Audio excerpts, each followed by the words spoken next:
Aggies down 2 with the ball. Got to get it in. Martinez, it's a 3, and he's fouled, and he has it!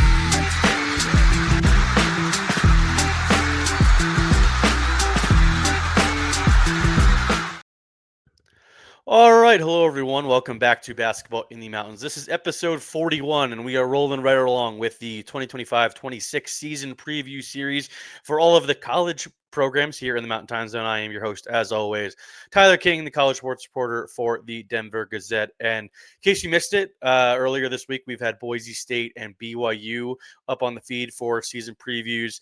Had a couple last week, did Utah as well. I'm going to get back to talking some NBA probably next week because we're going to have just about every day on the feed this week a new season preview episode for the college teams, with the season opener now less than a week away from when you'll all be listening to this episode when it publishes. But we got another exciting team with high expectations picked to finish second in the Mountain West, and that is the Utah State Aggies. And to talk about the Aggies, we've got a repeat guest on from Cache Valley. We've got Jason Walker on the show. Jason, how you doing? Yeah, doing pretty good. Glad to be a repeat guest. I guess it didn't scare you off from the last time you had me on, so good to be back. Definitely not. No, definitely not. We can get your Jazz thoughts on the early part of the season too, if you want, at the end of this. But you obviously cover Utah State very heavily up there in Logan, so just kind of. Obviously, going into the season, there's a lot of high expectations. I think the fact that Utah State was able to retain Jerrod Calhoun was a big deal. I know the program, despite the success the last couple of years, has had to kind of retread with coaches and find new guys to lead the program. But investment has been made in Coach Calhoun after another NCAA Tournament appearance. 26 wins. Disappointing once they got there, losing to UCLA in the first round. But expectations are back high. Like I said, this team is picked to finish second in the Mountain West, only behind San Diego State. It's a fun roster with some returners, some new guys. Jason, just kind of what have been your first impressions of this group in the preseason? They're 2-0 in exhibition games, beat Seattle and San Francisco, some WCC teams. Just kind of what has your take been on this group so far as they get ready for the season starting next week? Yeah, I think, as you said, it's going to be a fun group. I think there'll be a lot of similarities to last season, maybe not like, in the nitty-gritty details. But this is a team that's going to try and move it up and down the court. They're going to, play well on offense. They haven't really done a ton of off-season work on offense, or at least the majority of it's been done on defense. So they've been trying to fix that. But, they still put up 88, 89 points against Seattle, had 79 against a good San Francisco team. So, this is going to be a good team on offense. There are a lot of newcomers. There are some questions. Because we know Mason Falslev, he should be a good player, but how is a guy like MJ Collins, who's a transfer from Vanderbilt, how's he going to fit in? How are newcomers? They got 5 freshmen, guys like Adlin Elamine, Elijah Perryman, who's been a surprise at that point guard spot as a freshman. So there's a bunch of different things they got to fit in here, but overall, I think you're going to see a similar caliber team on offense, and for Utah State fans, hopefully improved on defense. They put in a ton of work to try and be better defensively after in the second half of last season, they kind of fell apart on defense in a lot of ways. Yeah, that was kind of the Achilles heel of that team last year. Obviously, they could score with anybody, but if they got down, there were a lot of games. I think the game I covered them when they played at Colorado State in the second half of the year, they got down big in that game and just were never able to recover. But you mentioned some of the key names for this group. Obviously, getting Mason Falslev back, he's a preseason All Mountain West player. He probably had plenty of offers to leave, but he stuck it out. He's a Utah guy, and he's getting paid pretty well now. I mean, he's obviously the face of this team now that Ian Martinez has graduated. Carson Templin comes back as well. He's a key player. Tucker Anderson, Drake Allen, guys that were on the team last year are going to be stepping into bigger roles. How has the coaching staff, from what you've seen, gone about trying to elevate guys and get guys to take steps? Because when you lose a guy like Ian Martinez, everybody kind of has to, and you lose Dayton Albury too, the point guard, one of the key guards on this team from last year. How have you seen them go about getting these guys ready for bigger roles while kind of, like you said, working in some of the newcomers? I think MJ Collins is going to be a really fun player. Zach Keller is from the Denver area here. He'll be a fun guy to watch too. Just kind of how is this group meshed together in the preseason?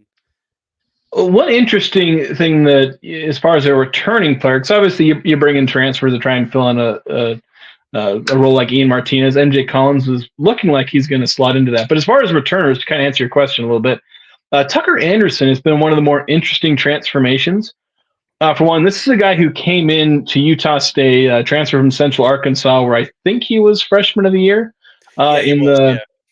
In the conference, I forget which conference it's that they're in down there. But he came in at about 190 pounds. He was a guy who was like, he's 6'9", and he shoots like 38% from three, I think is what he was as a freshman. Like, I mean, those two things in and of itself are a pretty nice combination. But he actually struggled a little bit in his first year. He got pushed around a little bit, struggled to find a role between maybe being a small forward versus a power forward.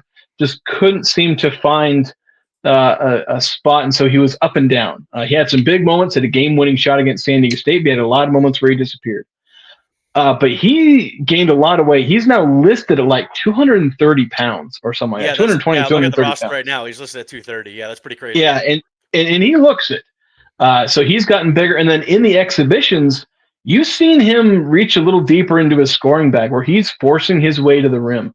And so, I know he's not scored bunches in the exhibitions. I think he has like 12 points between the two exhibitions, 12 or 14 points. But I think you're going to see him take on a bit of a scoring role, maybe not a star scoring role, but this is a guy who's going to be a little bit more dangerous in creating offense for himself, where among the returners, he might take the biggest step forward out of anybody. And I want to ask specifically about Mason Falstaff, just because I've been so impressed with him over the last 2 seasons. It seems like he's been getting better and better and better as his Utah State career has gone. What's the next step for him? How does he become and live up to being kind of the face of the program, so to speak, which he clearly is, after this offseason? Yeah, I think there's one like hyper specific thing, and that's he needs to really learn how to score going to his left side.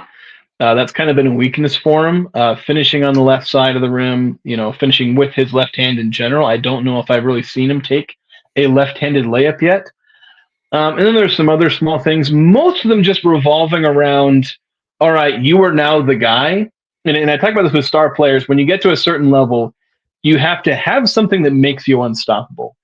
Because when you're the first guy on the scouting report, everyone knows what you're going to do. Everyone knows exactly what Giannis is going to do in every possession. He's going to try and go to the rim. Good luck stopping him anyway. You know what he's going to do, but you can't stop him. Jokic, he's a little more unpredictable, but still you sort of know what he's going to do. Good luck stopping him. And just go down every star player you've ever seen. You know what they're going to do. They're going to hit that mid-range shot. They're going to hit the three-pointer. Steph Curry's going to hit his threes. Good luck stopping him. So Mason kind of needs to be that, because I don't think he's reached that level where if teams really focus on him, sometimes they can slow him down. And so he needs to, a lot of times it's just diversifying your scoring bag a little bit to have counters to what people throw at your main tendencies. He added a bit of a floater last year, which is something that, for a 6'3" guard is a good thing to have in your bag, because when you're 6'3", it's hard to finish at the rim at an elite level. So having that in there, he improved his three-point shot last year, so it's just about maintaining that. So it's just a bunch of little things related to his scoring that turn him from being a guy who can go for 15 or 20 a night to a guy that's pretty much always going to go for 15 or 20 per night. The other returner that I wanted to ask specifically about was Carson Templin, just because he's become such a fun player to watch. He only started a couple games last year after coming off the bench as a freshman. Those minutes really went up last year. How big of a role is he going to have this year? Can he be a guy that plays 25 to 30 minutes a night for this team? I know the foul trouble is always going to be a thing with him because he's just an aggressive player, but they need his rebounding out there, like you said, because the defensive issues. He's a guy that feels like if he's able to stay on the court, could be a defensive anchor for this team. What have you seen from him in the lead up to his junior year? Yeah, I think he does need to make a lot of improvements, and it's unfortunate because he's basically going to be playing as kind of an undersized center, and I think he's good enough to play. Is he good enough to play like 25 to 30 minutes? I don't know the answer to that yet, and I think that actually is a really important question. Because so far in his career, he's been, all right, you can put up 20 good minutes a night. On his best night, he can go out there and play 30. But can he do that every night and be an impact player, especially at a position where he's going to constantly be 2, 3, 4 inches shorter than everyone he's going up against? That's something I'm not sure about. There's some positive signs. He remains a good rebounder. He's an improving post scorer. I've seen him get a little bit more confident in a few different, post hooks, different things like that. he also added kind of a little bunny floater in the paint that'll kind of pull out on you as a kind of a quick trigger. He's got good touch on it, and he's also improving his 3-point shot, or at least he's trying to. It's still kind of flat as a pancake, but he's trying to add that to where he can be more of a threat on offense from outside. So, yeah, I don't know if I've seen it in the preseason from him. It's something that I kind of have to wait and see in the regular season, but he might very well be the player upon which this entire season hangs. If Zach Keller or Gary Clark end up, having that big performance, I suppose they don't necessarily need, but they need somebody in that front court because this season could be determined by how well at least one of those front court players is. And, Carson Templin's kind of the first guy on the list that you look to make that big step forward. You mentioned Zach Keller. Obviously, he's a guy that started his career at Wake Forest. He was a really highly recruited guy out of the Highlands Ranch area here in the Denver suburbs. Obviously played at Utah last year, did not play a ton, and now is kind of looking to reset himself with the Aggies. What have you seen from him so far? How big of a role can he play for this team? I think he might be the most underrated big out there because when you watch his film, you saw a guy who has incredible touch around the rim, just the softest touch you see out of a big man. His 3-point shot is underrated mainly because, and I might be preaching to the choir here, someone might know more about Zach Keller, but his 3-point shot gets a little underrated because just in low volume, he didn't get to put it up. He was so much bigger than everybody in high school. He didn't really need to do that. Yeah. Yeah, and in college, when you don't play many minutes, your 3-point percentages can be skewed extremely high or extremely low because he only took like 8 of them. So I think he's going to be a threat in the pick and pop and the pick and roll as well, where he just moves incredibly well. He's also he looks improved. Like when I watched him on film, his post defense didn't look incredibly good, but in what few opportunities I've seen of him in the preseason, he's looked all right in post defense. He's also the biggest player on the team at 6'10", 240 pounds. So maybe it's just he's the best they have. But I don't know if he'll start. It's going to be weird, like who starts, because they got Gary Clark, Carson Templin, Zach Keller. I'm not sure which is going to start. It's going to be one of those three. They're all going to play between 15 and 25 minutes a game. Just, I don't know, pick who you think is going to play 15, who you think is going to play 25. But I think there aren't enough people talking about Zach Keller, and I think he's going to be a pretty big impact on this team. Last thing on the roster before we get into the early part, looking at the early part of the schedule here for this Utah State team. You mentioned some of the freshmen that have impressed you so far in preseason, the exhibitions and in practice. Adlin Elamine, Elijah Perryman, a very talented guard out of the San Francisco area. How important? You mentioned they have 5 freshmen on the roster. Like, how much is Jerrod Calhoun going to rely on this freshman class to be instant contributors? At least some of them. I think there's going to be 3 freshmen that you see on the court consistently. I'll mention the 2, Braden Bowe and Kingston Tosi are not likely to play a whole lot this season. They may very well redshirt, although Calhoun may end up just not redshirting them because he doesn't believe he can afford to redshirt kids anymore, especially where both Braden Bowe and Kingston Tosi are pretty high potential players. But the 3 that you're going to see, and I'll go in kind of ascending order of how many minutes I think they'll get. You have David Awizi, he's probably close to one of the bigger guys because he's also around 240 pounds, put on a ton of weight in the offseason. Good weight, too, where he's 6'9", 240-ish pounds, maybe 235. But for him, the only limitation is he's a freshman. The game's going to be a bit fast for him. You saw that with Carson Templin, where the game was too fast for him as a freshman, but he still put up some good moments. So it's just how quickly can he adjust, and if he adjusts quickly, he could see a few more minutes. Adlin Elamine, he's listed at 6'9", but I'm not convinced he isn't the tallest player on the roster, where he might be 6'10", 6'11", when you see him standing next to some of his teammates. Kind of a similar thing where maybe the game is a bit fast. He may not quite be adjusting to the college 3-point line, where he's again, 6'10", 6'11" guy who moves like a wing and can shoot the ball pretty well. But it's just going to be a matter of how does he adjust. And he's also playing in a position where they've got some pretty solid players, MJ Collins, Tucker Anderson. There might just not be room for him to play a ton. But he's seen a decent amount of minutes, and he should see at least some time in most of the games. The guy who's impressed the most, and this surprised me a little bit, but Coach Calhoun has been hinting at this all summer. from what he's seen behind the scenes. That's Elijah Perryman, the freshman point guard, where he looks like he's ready to play now. He looks like a sophomore or junior. He does not really look like a freshman. So he's confident. He's good with the ball in his hands. He's got amazing court vision. Even for a freshman, and he's got the ability, and his scoring ability is going to have to come along. His efficiency has lagged a little bit in some of these exhibition games, but he has the ability to be a guy who can score at the rim. And heck, I think he's listed at 6'2". I swear he's 6'3" or 6'4", which is where usually they're overstating height adjustments. I think they're understating how tall Elijah Perryman is. But he's also got a mid-range jumper. That one's going to have to come along. He's not going to shoot that much at college, but he's also got a good three-point shot. So that's a guy who I wasn't sure he was even going to play, when I was first kind of looking into him as part of the recruiting class, at least as a freshman. I saw that potential, but I thought, he's probably going to redshirt. He's probably going to play between 10 and 15 minutes a game. He might have really has unseated Jordy Barnes as kind of that second, third string point guard on this team. All right, that's a great look at this roster, and now I want to look at some of the early part of this schedule. Obviously, they open up the season on next Monday, November 3rd, against Westminster at the Spectrum, and then after that, they go on the road. Got a neutral site game against VCU down in Frisco, Texas. Then Weber State comes to Logan. Got UTEP in there. Then you got the Charleston Classic where they play Tulane, and then either Davidson or Boston College. So, especially early in November, or in this early part of the schedule in November, there's some chances for Utah State to get some signature wins, which obviously they had a bunch of last year that really helped their NCAA tournament resume. Just kind of what are you looking to see from this group in these early games? And are there any games that really stick out to you here in this November slate? Well, the VCU is the big one, obviously, and it's the second one. And that's one where it's like, it's kind of tough because that's going to be like almost a non-conference resume defining because, VCU's typically been good.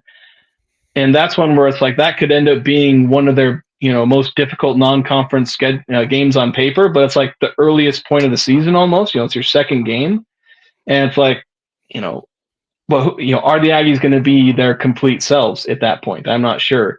Yeah, probably. So, not. Yeah, I don't know. Like, it's going to be one that you try and judge this team by, but that's not who the Aggies when they go face VCU in Texas. That's not going to be the team that's going to be playing in December, but. So it'll be hard to react one way or the other if they're really good, if they're really bad. But like last year, they had an early season victory against St. Mary's. If I'm not mixing up my seasons, no, they did, yeah.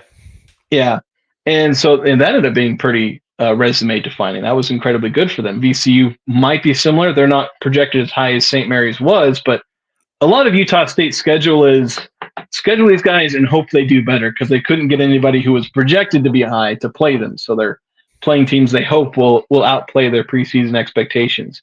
One of those teams that I think will is South Florida. That was a team they're going to be at South Florida, and it's like December. I can't remember all the dates exactly. December 4th, yeah, December 4th. So, and that's one where like last year they were going to be good, and then their head coach like literally died before the season. That was a tragic situation. They were such a fun team, and then that hits in the middle of the year. It's crazy. Yeah, and that's that's a team that's going to be bouncing back. They're actually you look at Bartorvik projections. They have them actually. If you use Bartorvik kind of as an insert for the net, that's a quad one game right there. Of course, it's going to depend on how things actually pan out, but that's going to be a good game. It'll be one of their only true road games, and they play at Charlotte as well. Both of those are the second leg of home and home series because they played both those teams at home last year. So there's going to be a few tough games. There's not a bounty of quad one games. Again, there's like only one probably quad one game unless some teams outperform. It's mainly a host of quad two games. And then right now it's actually just fewer quad four games. They've actually kind of basically their non-conference schedule this year was moved some of the quad four games they played last year and play quad two, quad three games. So they've made it slightly more difficult, but not in the way that, bracketologists are going to love because it's not a bunch of quad one games. They're going to test themselves decently, but not extremely. Yeah, it's all going to be their NCAA tournament resume is going to be relied upon the Mountain West schedule, which kicks off on December 20th. Yeah. They host Colorado State. That'll be a great opener for both teams to see where they're at. Jason, before I get you out of here, just before Mountain West play kicks off, which is earlier this year, obviously with the addition of Grand Canyon, some extra Mountain West games on the schedule. Where does this team need to be by December 20th to prove to you or show you that they are capable of being near the top of the Mountain West, like the preseason projections have them at? If they have 3 or fewer losses, I think they'll, be a team that can get toward the top. I mean, last year's team, I think, only had 1 non-conference loss. Yeah, I mean, So, they like, were yeah. like 20. They were like 20-2 at some point in early January. Yeah. So, like, that's kind of maybe what you kind of have to be. But, like, with Colorado State last year, they struggled in non-conference and they roll. But, like, if Utah State loses more than 2 games, then because that's you probably assume they lose VCU and South Florida. Those theoretically those are the tough ones. If they manage to win 1 or both of those, I would expect them to come out of non-conference play with only 1 or 2 losses.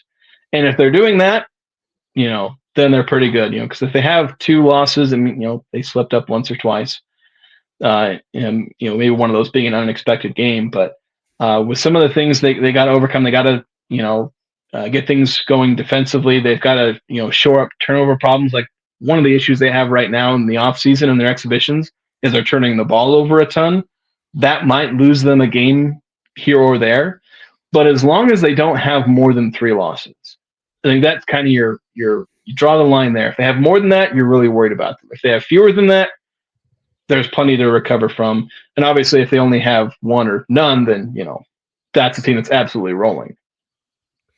All right, Jason, that's all I got for you. I appreciate you taking the time to talk to us today about Utah State. I'm sure we'll have you back on at some point during the season because, like I said at the top, this is a team that I am really looking forward to watching this year. They've been one of my favorite teams in the country the last couple of years, just the style of play and all that kind of stuff. So I'm sure you'll enjoy it as well these first couple games or this first month or so getting to watch this team in person. Yeah, I'm really looking forward to basketball season. It's arguably my favorite sport to cover, and it's just so really looking forward to college basketball season getting rolling in full. All right, that'll do it from today's episode of Basketball in the Mountains. Thanks again to Jason Walker from the Cache Valley Dailey for joining us. You can follow him over on Twitter at _Walker_sports. He's also on the radio there in Logan on 106.9 The Fan every day, every weekday. So you can make sure to read all of his stuff that he does for Utah State coverage and listen to him as well on the radio. So appreciate him taking his time out of his busy schedule to talk to us today as we continue on with our 2025-26 college basketball season preview series on the podcast. Make sure to subscribe wherever you're listening, whether it's Apple or Spotify or on YouTube, whatever. Subscribe to the channel. Make sure to leave a like on the video, leave a comment. All that kind of stuff is really appreciated by me and helps me grow the show. And I'm super excited for this college basketball season. We got a couple more episodes left before the start of the college basketball season. Then once it gets going underway, we're gonna have multiple episodes per week talking college hoops, talking NBA. So looking forward to all of that. So thanks again to Jason Walker for joining us today for this Utah State preview. And thanks to all of you for listening, and enjoy the week of basketball.